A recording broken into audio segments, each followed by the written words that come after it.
It is a phase everybody would like to forget in a jiffy but have still not managed to, right? On this day, 5 years ago, India went into a complete lockdown to counter the COVID-19 pandemic. And today is also the day, 5 years ago, when the Nifty made its firm bottom of 75.11 and began to rebound from those levels. Now, in the 5 years since then, the index has surged over 200%, which is almost triple.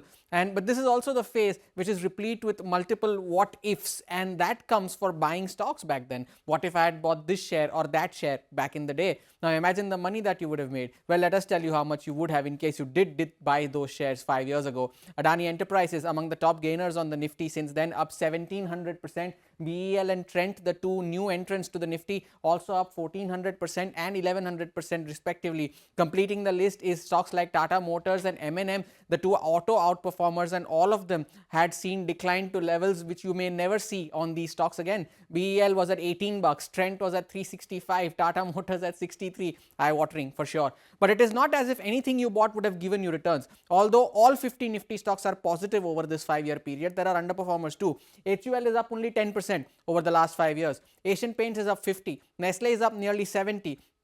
Now 50 and 70% are not bad returns at all, but when stocks are up 600 to 1000%, these definitely rank as outperformers. Now if the Nifty tripled in value, the broader markets have fared even better. The mid-cap index is up 367% or almost 5x over this 5-year period. Now 17 stocks on this mid-cap 100 index have returned 1000% or more during this 5-year period. Now take a look at the top movers here. CG Power, the turnaround story, up 11,000% during this period. BSE, KPIT Tech, Masgao Dock, Suzlon, all of them among the top performers with gains of anywhere between 25 to 30 times. Now there were underperformers in the broader markets as well. Now Paytm is a value destroyer at around 65%. Of course it listed in 2021, but it still acts as an underperformer. Yes Bank has halved, Bandhan Bank has barely moved. IGL and Biocon have returned only 20 to 25% during this period. The small cap index has also done well, almost up 385% during this period. 21 stocks on the small cap index have returned 1000% or more during this period. Now, so who are the winners here?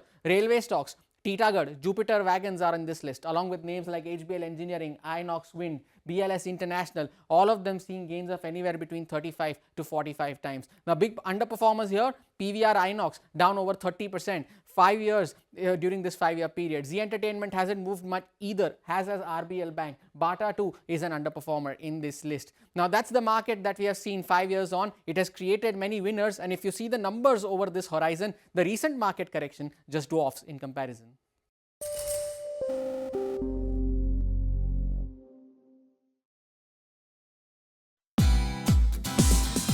Thank you for watching us on CNBC TV18. For all news and updates, subscribe to our YouTube channel and watch us on all social media platforms.